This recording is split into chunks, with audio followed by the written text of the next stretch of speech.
Hello and welcome to the Gooner Ramble podcast, coming to you from the world famous Tollington pub in North London.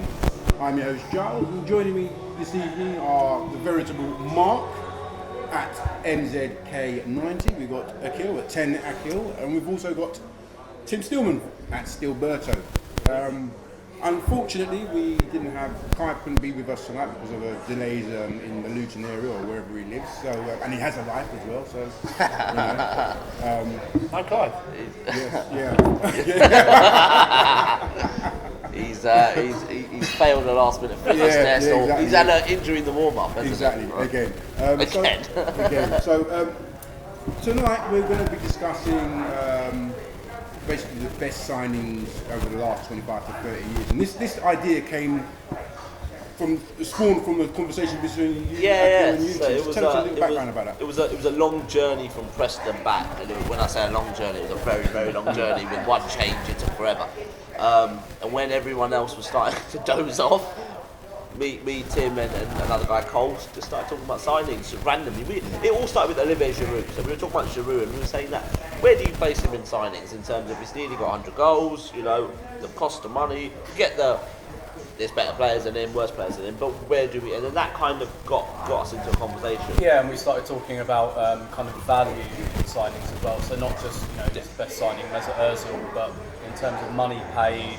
contribution, the time they arrived at the club and what we needed, whether they had like a transformative effect. Absolutely, yeah. We very much took the conversation in that kind of area. Yeah. Okay, coolio. So let's kick it off. What did you guys conclude? I mean, Akil, start with you.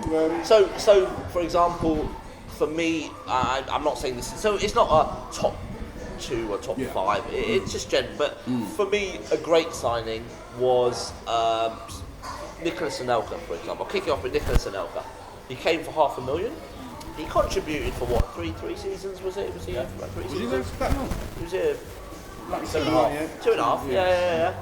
He contributed goals for that amount of money, but he was sold for 23. We bought Thierry Henry, which went in. So Anelka contributed to actually signing Thierry Henry, and we built a training ground. Yeah. So in terms of a signing, I don't mean he was called he was miserable in his last year, his brother's this, his brother's that, but in terms of actually a signing and how pivotal it's been to maybe Arsenal Football Club's history, it's huge. What a massive return on investment. Massive. So that's I'll kick it off with Nicolas Anelka as being one of Arsenal's sort of best signings, not greatest, best signings, but maybe for different reasons than you would presume. Probably on a fairly similar tip, I would say Santi Cazorla, because obviously we took advantage of Malaga's poor financial situation. We got him for pretty much no money for the quality of player we got. But also, when you remember the period we were in, we just lost Fabregas and Nasri, we just lost Van Persie. We were on our knees really, and Cazorla. Without Cazorla, you don't get Ozil and Alexis. I think that opened the floodgates again, and that showed that Arsenal could be a big club again in the transfer market, and it was for peanuts for the quality of player and what we've got. And looking at his stats this last season at Malaga, I think outside of Real Madrid and Barcelona, he had his stats were off the charts, weren't they? And he cost $1 million more than Matt Jarvis, for example, who went to West Ham for $10 million. So in terms of value for signing, I mean, don't know what you think. No, I agree with all of those. I mean, Anelka, definitely. I mean, even the impact that he had on the team at the time, because we were playing with Wrighty and we were relying on Bergkamp a lot, and then Anelka came in and he actually, he did really well. When you look at some of the goals he scored, were really important goals. The first goal against United in was it the 3-2 game? It's a superb goal, and he was a special player. Just a shame we couldn't have kept him a bit longer, to be honest, even though I understand the whole thing about what we got out of his sale and the fact that he was certainly a little bit of trouble. I just think if he'd have stayed at Arsenal a bit longer under Arsene Wenger at that time and the team that we had at that time, he could have really, really been a top player for us. Yeah. Also, I think there's an argument to say that his the style of player he was probably led Wenger to believe that this is the kind of footballer or striker that we need. And then obviously you've got Thierry Henry, who's slightly different, but has the same kind of attributes, speed, you know, and all the athleticism and all that comes with it. So maybe that was a turning point. I don't think that Wenger, I say didn't like Ian Wright, but I don't think he wanted to play with that type of striker. And Ian Wright had got to a stage where like the whole team got swallowed by Ian Wright's desire to score goals. Yeah.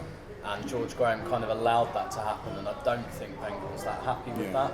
And I think probably his age was a fairly convenient excuse, but Anelka was the one that he was able to point to and say, look, I've got this young lad and he's the future. So actually I think it avoided a potentially difficult situation for Wenger, because I think he might have said, look Ian, we don't want to play with a striker like you, and how would that have gone down, particularly in his first year or two? Fans. Yeah. Like, you know. Indeed. I have to say, for me, Bergkamp, it has to be one of them, because if you talk about the last 30 years, we've had it's been sandwiched between Graham and Wenger, and the point where Bergkamp came was in that turmoil. We had Stuart Houston, and then we had Bruce Rioch, and the club was in the period of transition. And his professionalism, when you talk about off the field, I mean, everybody knows the famous story about Ian Wright talking about his first night when he roomed with him, you know, PJs. You know, his whole attitude to football and keeping himself fit, and you know, the diet and whatnot. And he probably, when Wenger came in, you could say that it made it easier for Wenger's methods to come across, because he had somebody of Bergkamp's ilk who believed in that philosophy. Yeah, because if you look at it before that, you know, we had sort of Johnny Jensen who liked a beer, so Bergkamp was probably quite a refreshing influence on the team, and was more of a Wenger player than anyone else that we had, to be fair. Yeah. He did cost a fair bit though for that time. Yeah. $7.5 million. Didn't Tottenham get Chris Armstrong for about the same price? And I think they got him for $5 million. The same size. I just think for most of us at that time, you know, we'd gone through, so we'd had the resurgence under Graham, and then obviously we'd had the problems of him leaving, and then losing the Cup Winners' Cup final, and him going, and the whole thing about, well, we need a new manager. You know, David Dean was very smart in what he did in signing two very important high-profile players. One of them an Englishman in David Platt, and the other one being Bergkamp, who, regardless of what people say about his time at Inter, was still a top player. So it was a very smart move for him to make, and I think the club needed it at that point. Under Rioch, not really sure it was going to kind of go too far, but obviously It's part of the long term. Yeah, when Wenger came in, then that whole thing sort of kind of clicked. And even like as an influence on younger players, I remember Van Persie saying when he was first at the club and he was in the change rooms or dressing rooms and he was soaking in the bath or something like that, and he just heard somebody kicking a ball incessantly, and he looked out and it was Bergkamp. Obviously towards the end of his playing time, you know, but he was still, his commitment to excellence was there for all to see. And he had all the young boys watching him. And even the old boys. I mean, Lee Dixon's famously said, though, you know, he's coming from training. Dennis is out there practicing free kicks. We thought, well, if he's that good and a lot better than us, what the hell are we doing in here? And he's out, you know. So Obviously wasn't practicing penalties. Free kicks. Lee Dixon said definitely. But I mean, you know, you talk about a club for 130 years. Bergkamp would be a lot of people's best signing ever. Yeah, absolutely. And probably, I'd probably go along with that. You know? There's a few very, very close, but he could well be the best signing Arsenal ever made. Give us one that's close. I think Thierry Really, and Paddy. You'd be looking at the 1930s before around that, back then, Bank of England club and a few other players that we bought that we're all too young to remember. But yeah, I think, you know, Thierry and Paddy would come close, but I think probably Bergkamp would be a lot of people's first choice. We talked about Vieira, I mean, at £3.5 million out of nowhere as well, and I mean, he was just as important to that team as Thierry Henry was. 100%. But the best thing is when you had Bergkamp, you knew who he was.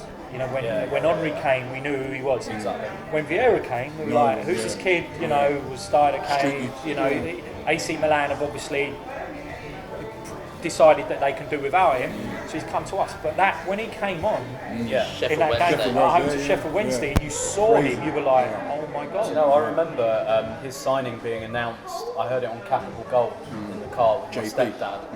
with Jonathan Pearce, Yeah. and I don't know why I remember this, but they asked what type of player he was, and Jonathan Pearce was obviously bluffing a bit. He was like, "Yeah, he's a right wing back." I swear, like I don't know why that sticks with me so much. So I thought right up until he came on at that Sheffield Wednesday game, I thought he'd been bought to replace Lee Dixon. So he came on for Ray Parlour, and I was like, "What's going on here?" And he comes on in central midfield, and even at the end of that game, I thought perhaps we should play him. Exactly.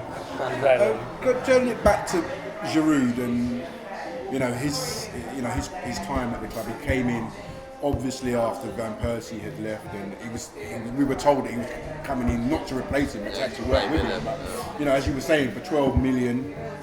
Scored 99 goals for the club. He's close to 100 goals. He came for 12 million. He had the pressure of replacing Robin Van Persie. And what has come out later is actually it was him and Lucas Podolski collectively were meant to replace Robin Van Persie, but because Lucas never quite hit the heights we expected, or as Rafa Honigstein said, we were buying a different market then. He was the B market, but Podolski.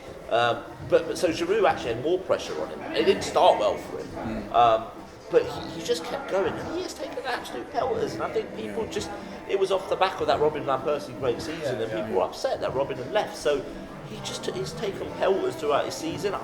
He's very rarely injured. I mean, we've commented on that. He had that one big injury a season and a half ago, but he came back early. Came back 2 months a little bit early.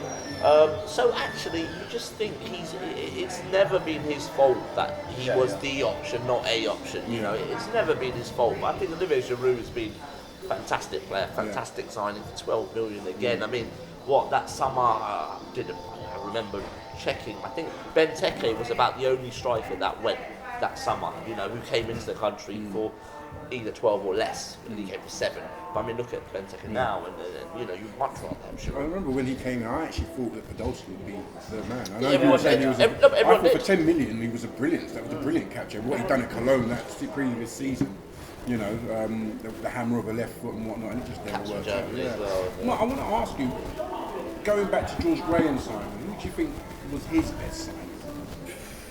It's the collective, to be honest. When you think about the fact that he paid under 2.5 million to Seaman, Dixon, Winterburn, and Bold, and most of that went from Seaman. Seaman was just over $1 million of that, but he got those 4 players for under 2.5 million quid. Had Tony Adams in there, and obviously Keown when he bought him back for I think 2 million quid. That is, when you look at what those guys did for the club, even though there was a couple of rocky periods in there, that's a phenomenal amount. Piece of work as well. We didn't get him for. Obviously it's difficult to judge against modern transfer fees, but it wasn't a huge fee at the time. And he got 2 golden boots in the years we won the league. That's an immense signing. And actually, Smudge is quite unlucky that his best period was just before the Sky Sports kind of era, because I'm not sure people remember him outside of Arsenal as fondly as they should. And he was pretty selfless in that he gave up his game to accommodate Ian Wright. And he did it very well as well. I think in terms of value, you said about how much he came for. I think you can only really value it. It's very hard to compare now because I mean how prices are so inflated. But you compare it to who was going around the same time, and I think that's and it shows he was a great signing. Indeed. Another one I threw in the air in this conversation was Kolo Touré. 150 grand. Yeah. 150 grand. Even if you look at 150 grand, we flogged in for 16? Yeah. I mean, even that bit is fantastic business. 8 years, 9 years. Disregard actually what he achieved when we all thought, who is this mad guy charging around getting sent off? Kicking Wenger in the air as well. Kicking Wenger in the air, which is always a bad thing. But charging around, was it Inter Milan he got sent off against? PSV. And he looked like mad. But then Wenger, masterstroke, stick him centre half. The guy never looked back. And he's a brilliant one. And that's because he's not, one of the best players. He was perfectly, he was really, really good, and particularly with soul. But in the context of this conversation about value and what he achieved, and And think you know, we anyone had Martin Keown, who was in his mid-30s at the time, and it just completely ticked that box straight away. And that's got to be one of the best values. I'll tell you who else. Freddie Lundberg.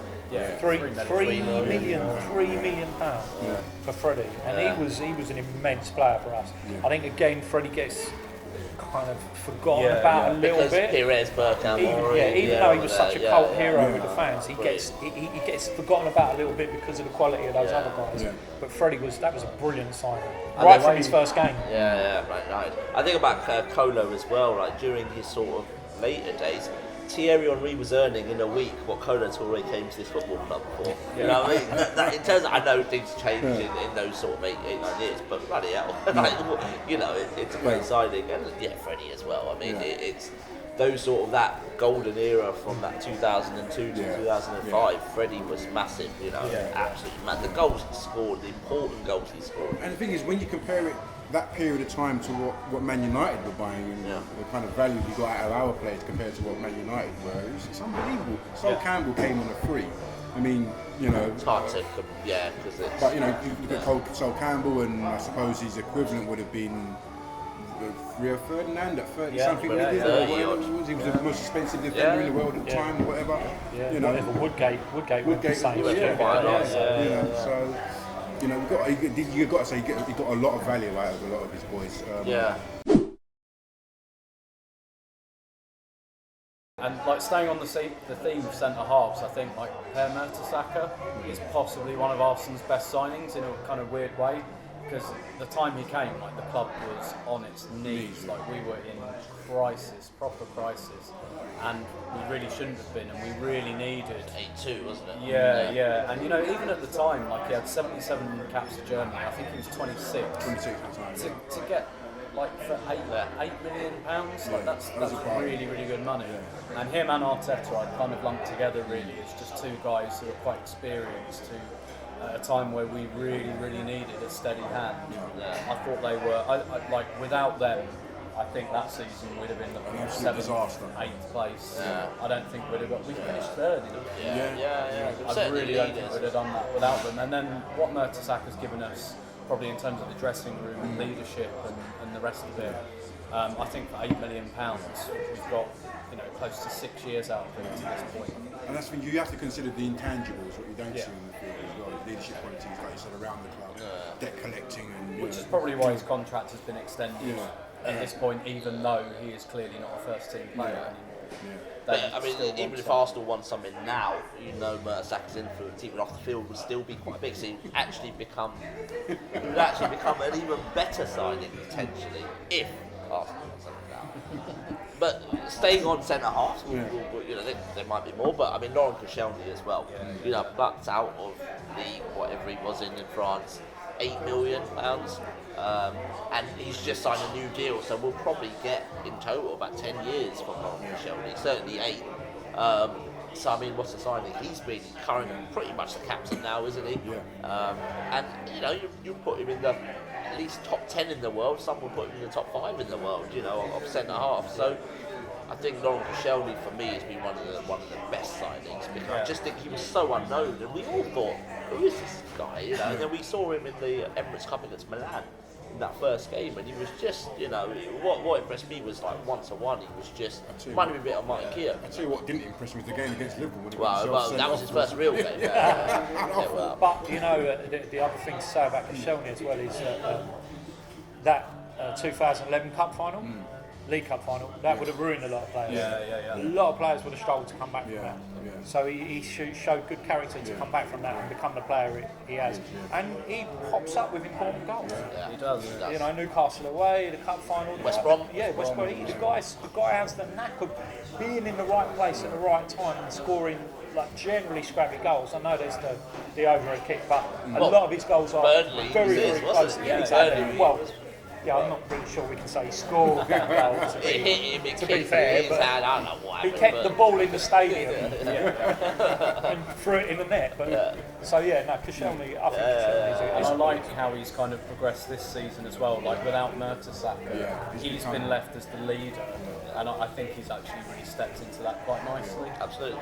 I think that's a great point, because I think, unfortunately, when he was playing with Mertesacker, because Saka's pace, I think Koscielny was often distracted by having to do covering, and he was doing 1.5 jobs, and I think that sort of like affected his game. Now he doesn't have to worry about that, but you can see he's a lot more comfortable, and Mustafi's a great foil for him. Exactly, he's become a different type of centre half because he was doing that, like you say, that destructive role. Now he's got Mustafi, a bit younger, very much of that ilk. So he's become the calming. And I also think Per was the leader in that. Now he's the leader, and that's actually improved him a lot more because he feels that senior player. He feels that that he does have to lead that sort of back four, back five, whatever you want to call it. Let's wind it right back down memory lane. How far back? Just When you was a nipper. When I was a nipper? Yeah.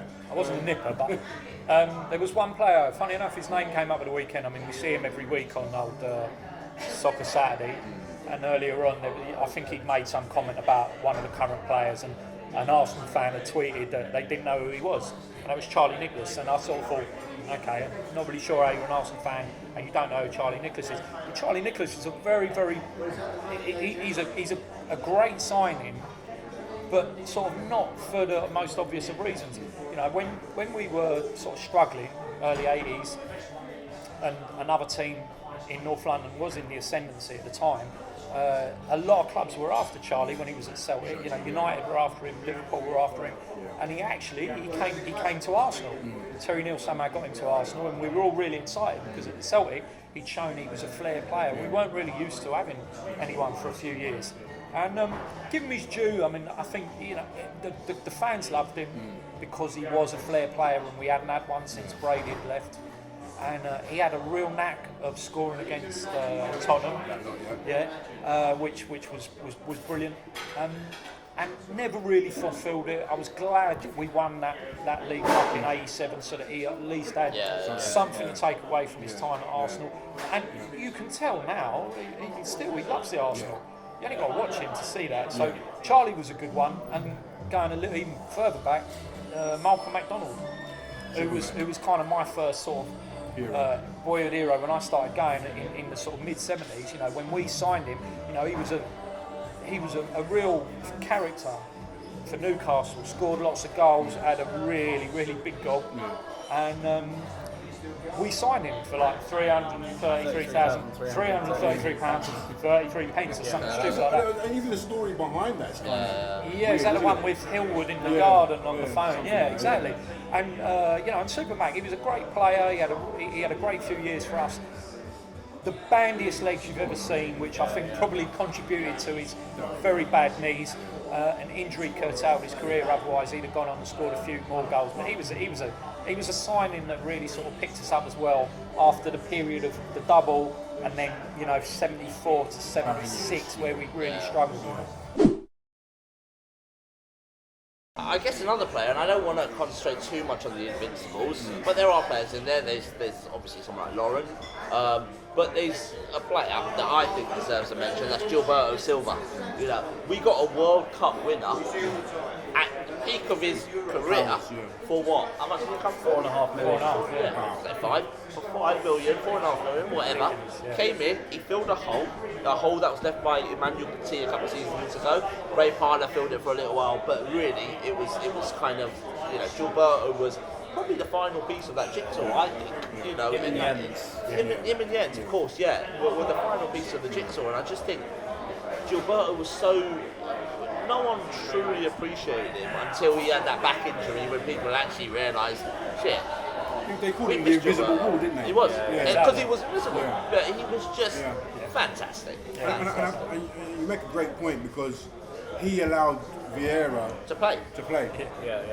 And some people say that Vieira, Conte's kind of like Vieira, he plays two roles, but really Vieira was allowed to play his own role because Gilberto had the discipline just to sweep up behind him, and there aren't midfielders like that anymore. I mean, Conte's, he's a slightly different. When Gilberto was just, I don't think there are, midfielders like that. Entirely selfless. Yeah. And he was, I mean, for at least half his career, he was a centre half as well, and I think that really helped showed him. Particularly in that midfield where you've got Pires and Lundberg and Vieira pushing on. that kind of discipline. And you knew he would be there. You knew he would hold, and there was no discipline issues with him. There's not like When he scored, he usually scored a perler, didn't he? decent. He scored in his first game, which was was that in community shield, wasn't it? Yeah, against Liverpool. Against Liverpool, yeah. We won 1-0. I think he scored a decisive goal, so he did pop up. And there was a goal at Borough, I remember. Was it Borough? Or was volley. it yeah, when he just. One against PSV. I think it's PSV. Was it PSV? Did he score? Yeah, he scored after Was that the 20 fastest seconds. goal? Yeah. Away, Yeah. No, he was a great player. He was a great player and good, captain at the time. And thought he was unfortunate to lose the captaincy at that time the way he did, and to who he lost it to. Tim? I think as well, again, not wanting to go too much over like the Invincibles, but really you can't not mention Robert Pires for, what was it, £6.5–7 million. A bit of a risk at the time. He was doing all right at Marseille. He was in the France squad, but not really a first-team player.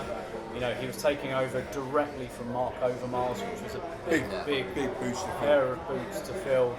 And it took him a couple. I don't like this revisionism about his first season being rubbish. It wasn't at all.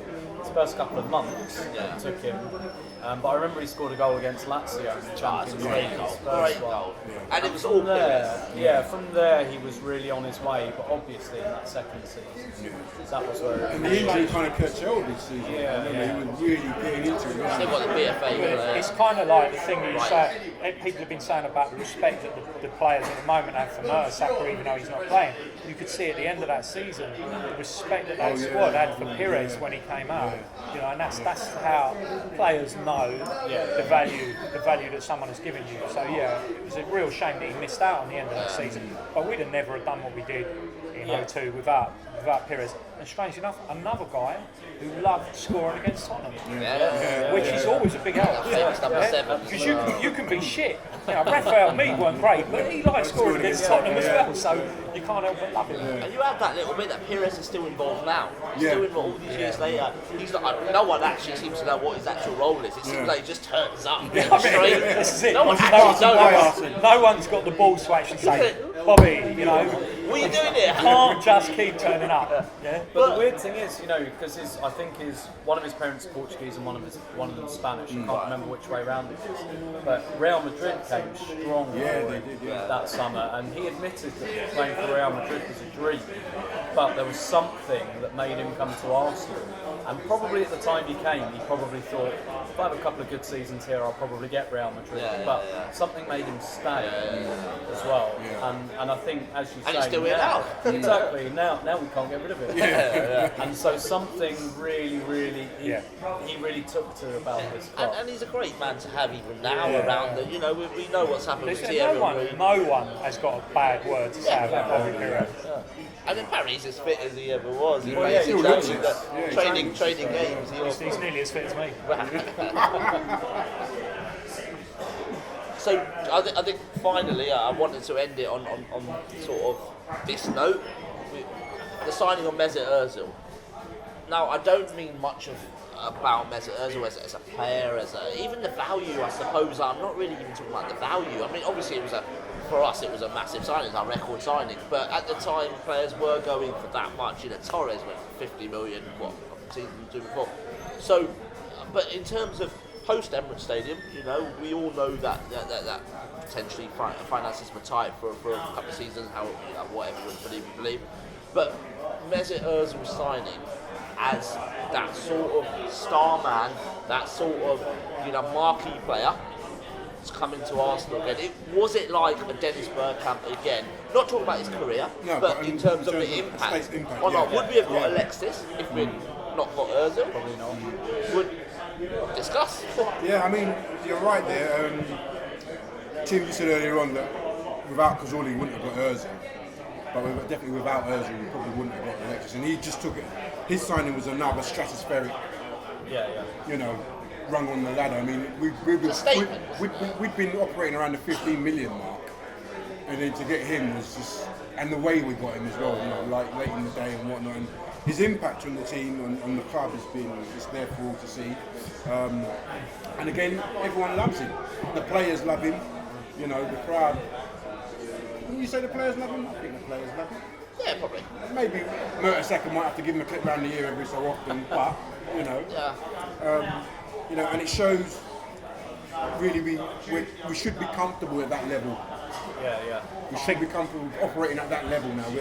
We should be owning our sides. Well, we sort of are, aren't we? Alexis, Granit Xhaka, Mustafi have all come for 35. I think it's analogous to Bergkamp in terms of, you've got to remember as well, that Bergkamp, so the record signing before Bergkamp at 7.5 million was Ian Wright, 2.5. Yeah. So that's more than 3 times. Yeah. This is exactly the same. This has gone and from also, like 14 to, who we bought him from, it's kind of like Arsenal actually, after years of being plundered by bigger clubs in Europe, you then go to Real Madrid, and regardless of whether the fact that Real Madrid needed to kind of get rid of him for the money to fund the Bale transfer, we bought a player from Real Madrid at the top of his game, and we paid a shed load of money in Arsenal terms, well, in anyone's terms for it. And also the best thing is that, well, not the best thing, but one of the funniest bits of it is that they sold him to buy Bale for 100 million of Spurs, which Spurs then went and spunked on a load of shit. So that's always just a nice little side. The impact, the initial impact it had on Real Madrid. I remember Cristiano Ronaldo was 90. He'd been setting up like something like 4 chances a game for Cristiano. He said no one knows my game as much as Messi. And he continued it at Arsenal. Up until the end of last season, he was creating at least 4 chances a game. Ronaldo did seem to have gotten over it by the time they won the Champions League. I still think he has a few sleepless nights. Not because of us. We were talking earlier about some of the signings we made, Giroud, Podolski. I mean, compared to the summer before, our 3 big signings, Giroud from Montpellier, Podolski from Cologne, and Santi from Malaga. And then the next summer, we signed someone who was in the starting 11 at Real Madrid. Starting games for Real Madrid that season. They started their first 2 games, and then I know they found him disposable. But fine. But he was still an integral member. Someone from Barcelona the season before, which opened the It was a statement signing, which, to be fair, is also a little bit of a rod for the club's back in a way of, now we've got the money, now we can spend £42 million on a player, we can compete with Real Madrid and buy their players now. So you've got to then back that up on the pitch. So it's a little bit of a rod for their back that day, but we'll see how that works out. All right, so we'll wrap it up there. Give us your comments. Who do you think were the best signings in Arsenal over the period of time that you've been supporting them? Leave your comments in the box below, and don't forget to hit the subscribe button. This has been a Gooner Ramble podcast. Thanks for watching.